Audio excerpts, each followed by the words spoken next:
Hello everyone and welcome to 591 Lab. My name is Rafi Saeed and today we are going to discuss about sample exam questions and answers of AWS Solution Architect Associate C03. So before I dive into the questions, let me introduce 591 Lab. 591 Lab is a top IT training and certification exam brand in China, Hong Kong, Taiwan and Singapore. Our mission at 591 Lab is to provide our clients with exceptional exam preparation experience for certification in AWS, Cisco, Huawei, Aruba, Juniper, Palo Alto, and Fortinet exam tracks. So today we are going to discuss about interesting exam topics, auto-scaling, Event Bridge, KMS, database migration, and S3. So let's get started. A company plans to migrate to AWS and use Amazon EC2 on-demand instances for its application. During the migration testing phase, a technical team observes that the application takes a long time to launch and load memory to become fully productive. Which solution will reduce the launch time of the application during the next testing phase? To reduce the launch time of the application during the next testing phase, you need to consider options that optimize the provisioning and availability of EC2 instances. So let's evaluate each options. Option A. Launch 2 or more EC2 on-demand instances, turn on auto-scaling feature, and make the EC2 on-demand instance available during the next testing phase. This option involves using auto-scaling, which can help the availability, but it may not directly address the issue of reducing launch time. So this is not the correct answer. Option B. Launch EC2 spot instance to support the application and to scale the application so it is available during the next testing phase. Spot instances can be cost-effective, but they are not guaranteed to be available.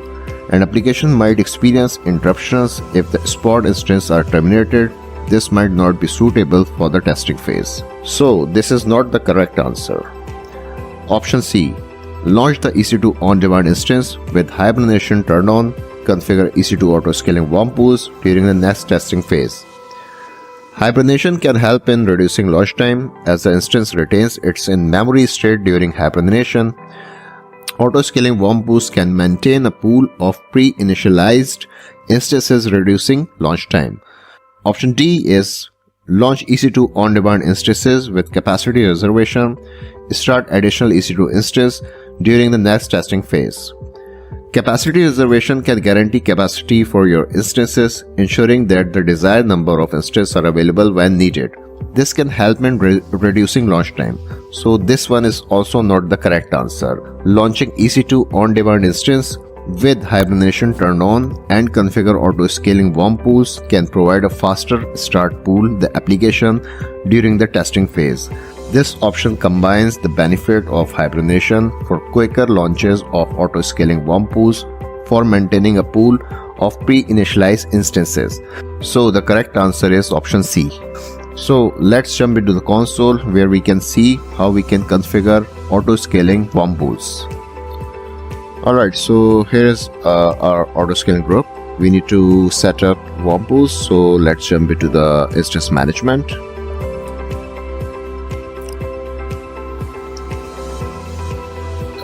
Click on create warm pool.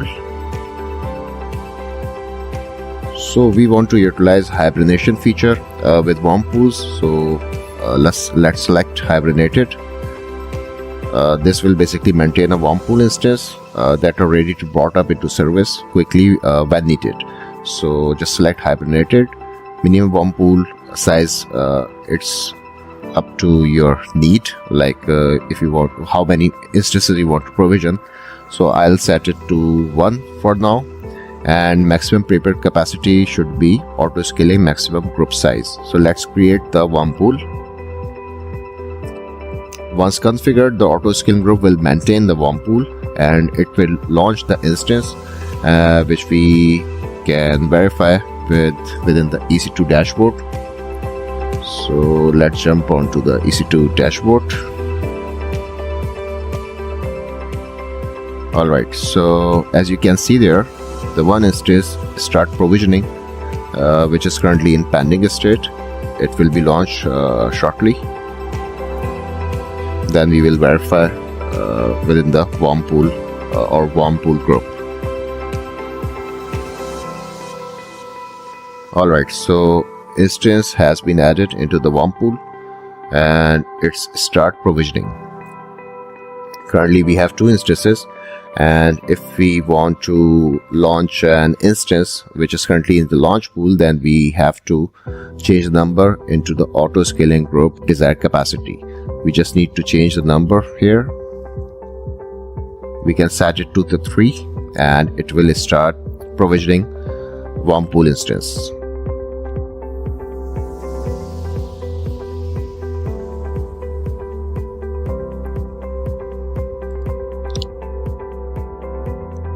Alright, so the instance is basically provisioned and currently in running state. It will stop shortly. Once it's provisioned successfully, then it will be stopped, and whenever we need to add pre-initialized instances for testing or any kind of purpose, then we just need to change the desired capacity into auto scaling group. So this will launch the pre-initialized instances within our auto scaling group, which will save our time, and because all the instances are already warmed up. Alright, question number 2. A company is migrating a legacy application from an on-premises data center to AWS. The application relies on hundreds of cron jobs that run between 1 and 20 minutes on different recurring schedules throughout the day. The company wants a solution to schedule and run the cron jobs on AWS with minimal refactoring. The solution must support running the cron jobs in response to an event in the future. Which solution will meet these requirements? So, let's evaluate each option. Option A.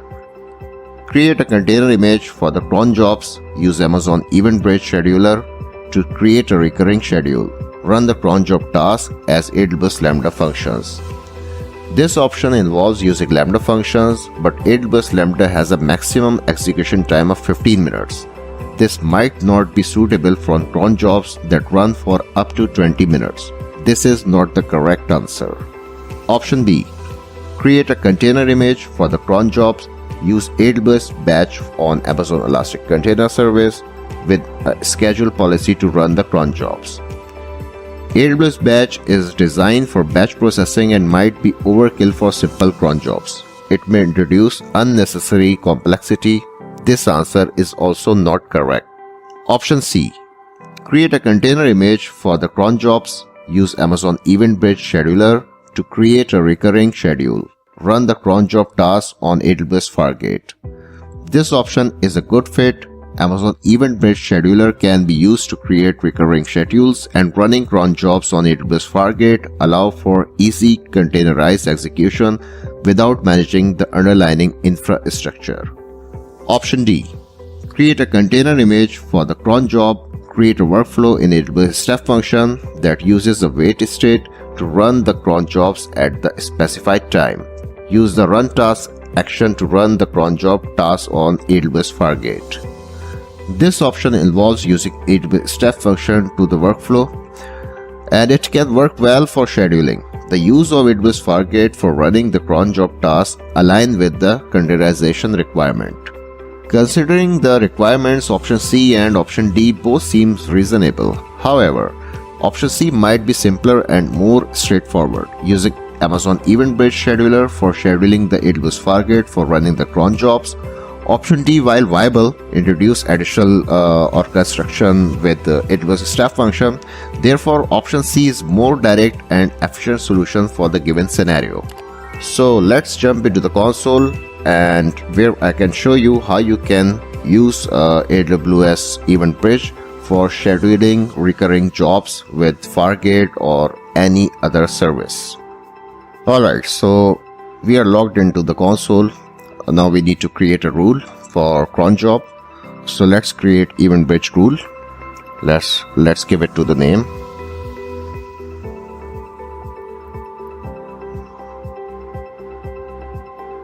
Alright, so here you can select the rule type, like if we want to set the rule with any event pattern, within AWS service, or you want to schedule. So in this particular case, we want to schedule a cron job. So let's select the schedule, continue.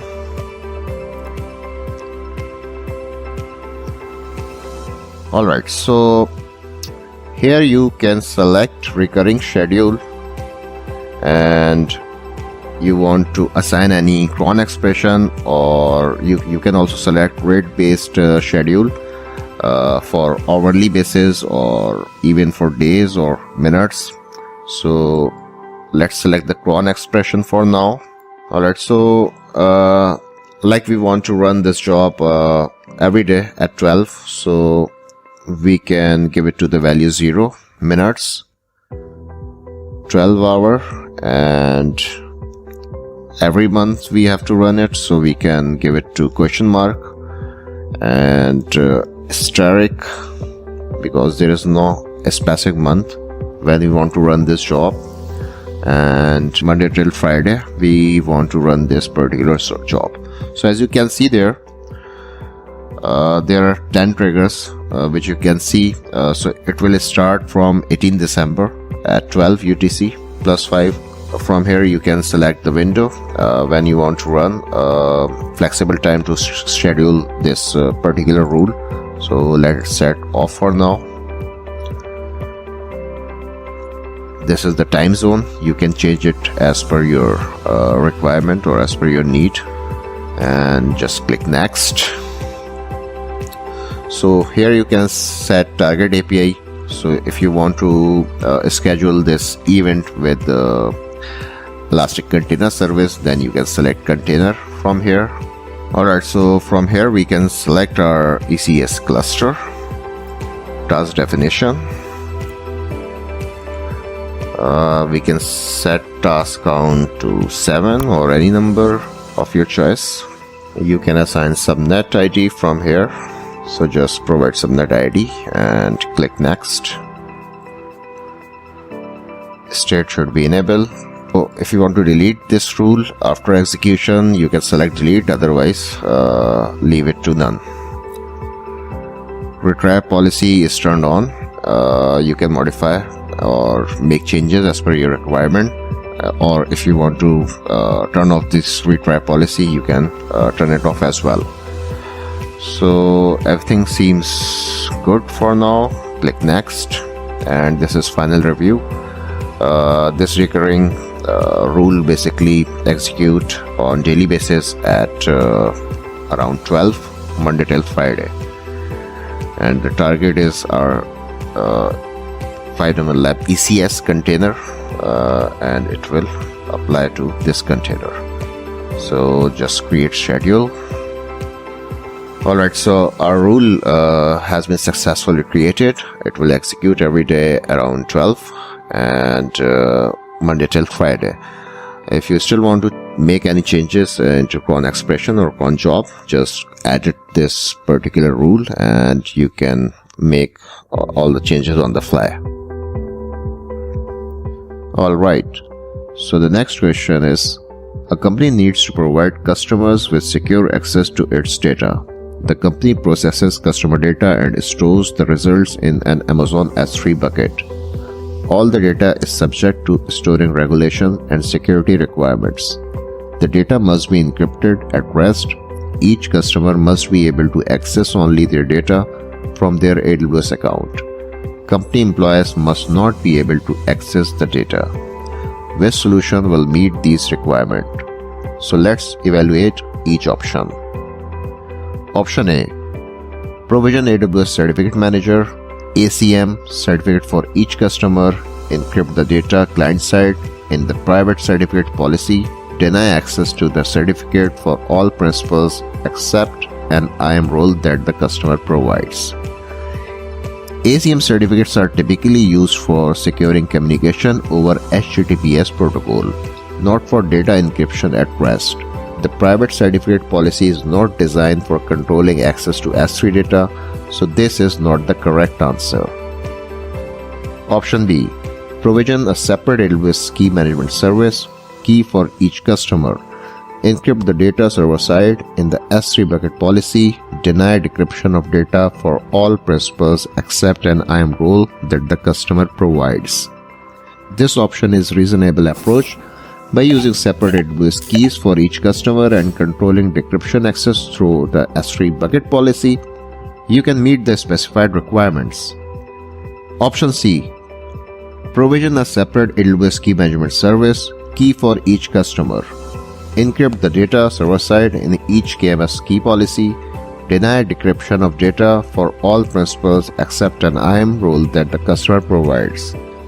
This option is also valid. It involves controlling decryption access at the KMS level, which can be effective for meeting the requirements. Option D. Provision an AWS certificate manager, certificate for each customer, encrypt the data client-side in the public certificate policy, deny access to the certificate for all principals except an IAM role that customer provides.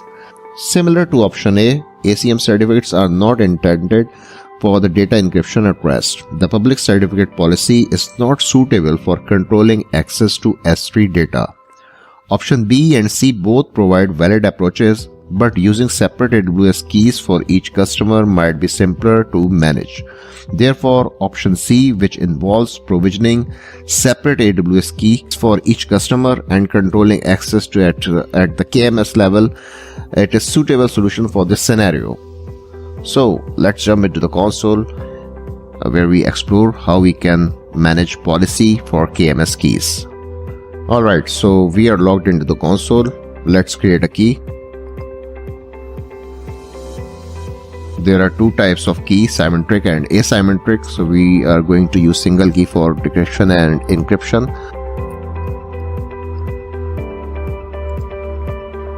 Give it to the name.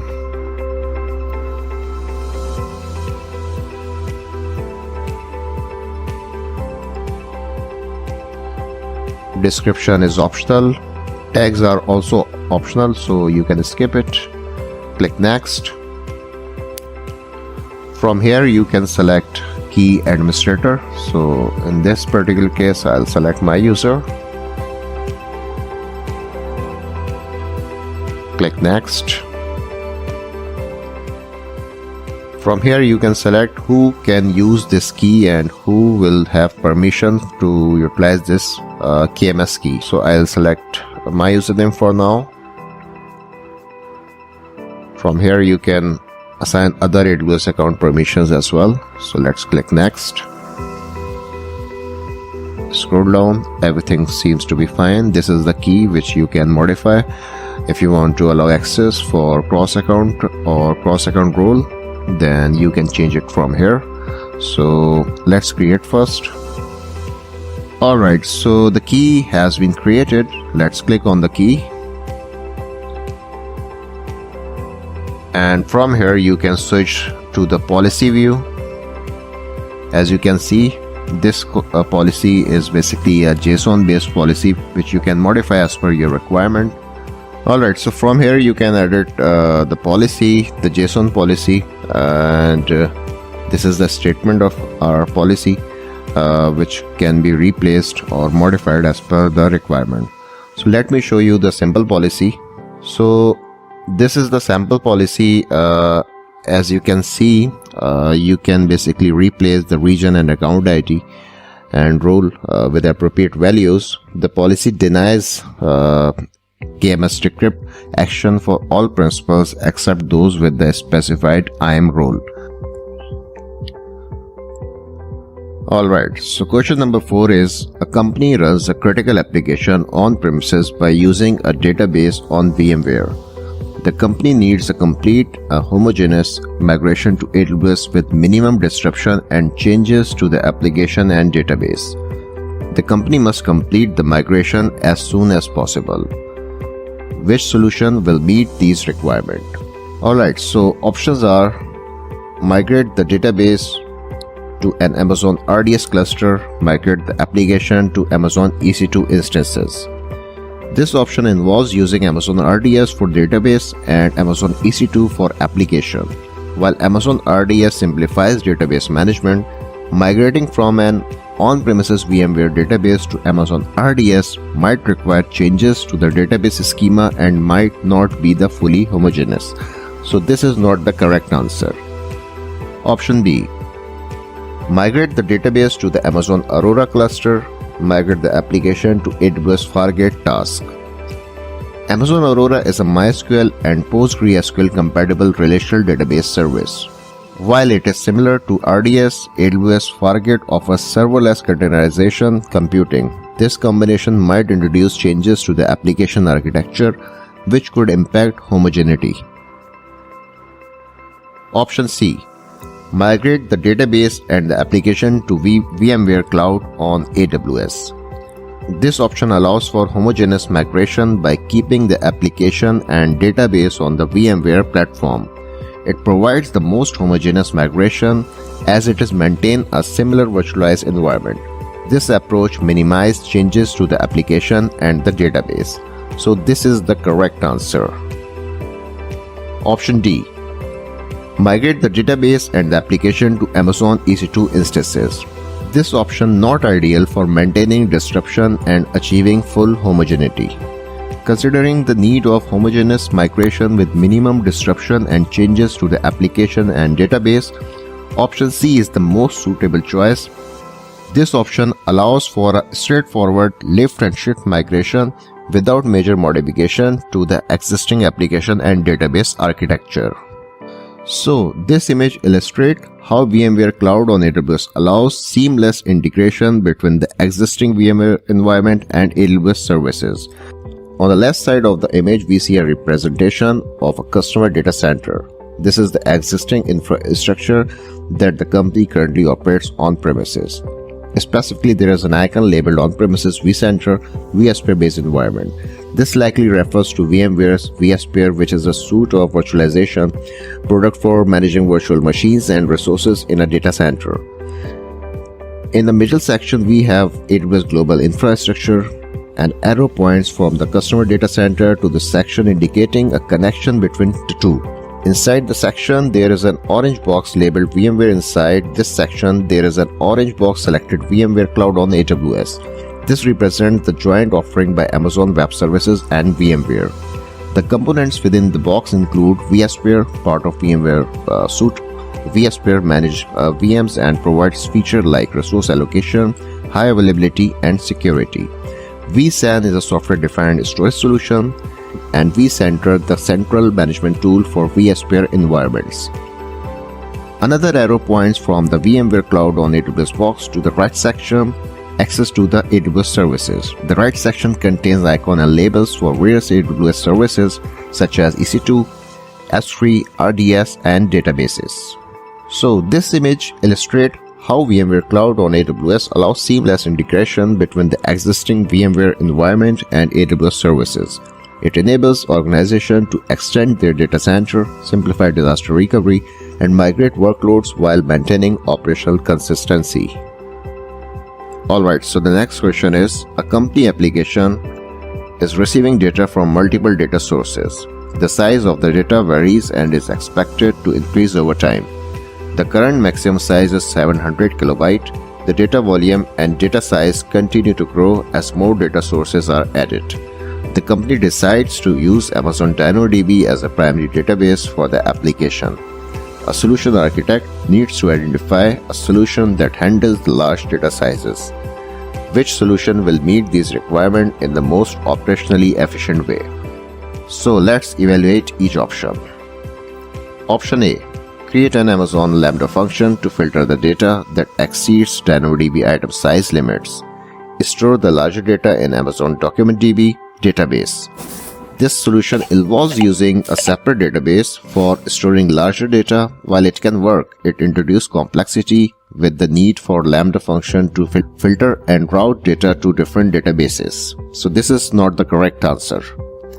Option B. Store the large data as object in Amazon S3 bucket. In a DynamoDB table, create an item that has an attribute that points to the S3 URL for data. This solution is a common pattern and is operationally efficient. It leverages Amazon S3 for storing large objects and DynamoDB for metadata. providing a scalable and cost-effective solution. So this seems to be the correct answer. Option C. Split all incoming large data into a collection of items that have the same partition key. Write the data to a DynamoDB table in a single operation by using the batch writer item API operation. While this approach helps in distributing large data across multiple items with the same partition key, it may not be the most efficient solution, especially if the data is larger and needs to be split into many items. So this is not the correct answer. Option D. Create an AWS Lambda function that uses gzip comparison to compress the large object as they are written to a DynamoDB table. This option addresses the issue of large data sizes by compressing objects before writing them to DynamoDB. However, DynamoDB has a maximum item size limit and gzip comparison might not be sufficient to handle very large data sizes. Option B is the most suitable, storing large data as object in Amazon S3 bucket and using DynamoDB for metadata provides a scalable and efficient solution, leveraging the strength of both services for their intended purposes. Alright, so let's jump into the console where we can see how to create an item that has an attribute that points to S3 URL. Alright, so we are logged into the console. This is our DynamoDB table. Let's click on it. So we have to create an item. Let's click on action and create item. So if you want to store actual data in S3 and only store the S3 URL in DynamoDB, you can upload your files to S3 using the S3 management console, then update the DynamoDB item with the corresponding S3 URL. So here's my S3 bucket, Final Lab demo, and this is the image. So we can create an item with the corresponding URL. So this is the image URL which is actually stored into S3 bucket. We can copy this from here. Let's jump back to the DynamoDB. Here we can insert the value of the course. So the course name is Solution Architect Associate C03. So we have to add another attribute. Attribute name should be image URL.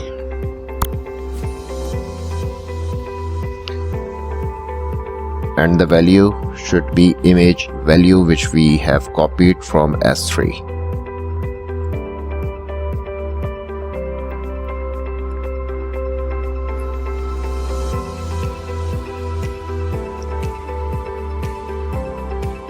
Alright, so the item has been successfully created. As you can see, the item value, and we have add another attribute which is the S3 image URL which we copied from S3 bucket.